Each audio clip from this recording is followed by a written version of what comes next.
Hello, everybody. This is Anna Karenina by Leo Tolstoy, Part 4, Chapter 16. The princess was sitting in her easy chair, silent and beaming. The prince was sitting beside her. Kitty was standing near her father, holding his hand. Everybody was silent. The princess was the first to bring their thoughts and feelings back to the affairs of real life, and the transition gave each of them, for a moment, a strange and painful impression. When shall the wedding be? We must announce the marriage and have them betrothed. What do you think about it, Alexandre? There's the person most interested. Let him decide it, said the prince, pointing to Levin. When? Replied the latter, blushing. Oh, tomorrow, if you wish my opinion. Today the betrothal, tomorrow the wedding. No, come now, mon cher, no nonsense. Well, in a week, then. One would really suppose that you had lost your senses. But why not?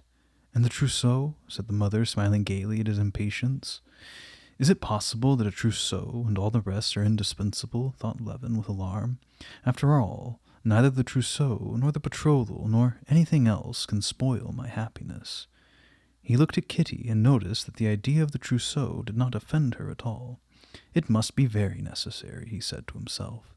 I admit that I know nothing about it. I have merely expressed my desire, said he, excusing himself. We will consider the matter. Now we will have the betrothal and announce the marriage. The princess stepped up to her husband, kissed him, and was about to move away again, but he held her and kissed her again and again, like a young lover. The two old people seemed agitated and ready to believe that it was not their daughter who was to be married, but themselves. When they had gone out, Levin approached his fiancée and took her hand. He had regained his self-possession and could speak. He had many other things on his mind to tell her, but he did not say at all what he intended to say. I knew that it would be like this. At the bottom of my heart I was sure of it, without ever daring to hope. I believed that it was predestined. And I, replied Kitty, even when... She hesitated, then continued, looking at him resolutely out of her sincere eyes. Even when I rejected my happiness, I never loved anybody but you. I was led away. I must ask you, can you forget it? Perhaps it was best that it should be so. You, too, will have to pardon me, for I must confess to you. This was one of the things that he had on his mind to tell her. He had decided to confess everything to her from his earliest life. First, that he was not as pure as she, and that he was not a believer. He thought it his duty to make these confessions to her, however cruel they might be. No, not now, later, he added. But tell me everything. I'm not afraid of anything. I want to know all, everything. Everything is, he interrupted, that you take me just as I am. You do not take back your word. Oh, no, no, no. Their conversation was interrupted by Mademoiselle Linon, who, trying to look properly serious, came to congratulate her favorite pupil. She had not left the drawing-room before the servants wished to offer their congratulations. The relatives and friends came next, and this was the beginning of that absurdly happy period from which Levin was not free to the day after his marriage. Although he always felt constrained and ill at ease, this strain of mind did not prevent his happiness from increasing. He imagined that if the time preceding his marriage passed exactly in accordance with the usual customs, his joy would suffer. But although he did exactly as everybody else did in such cases, his happiness, instead of diminishing, knew no bounds. Now, said Mademoiselle Linon, we shall buy all the bonbons we wish for.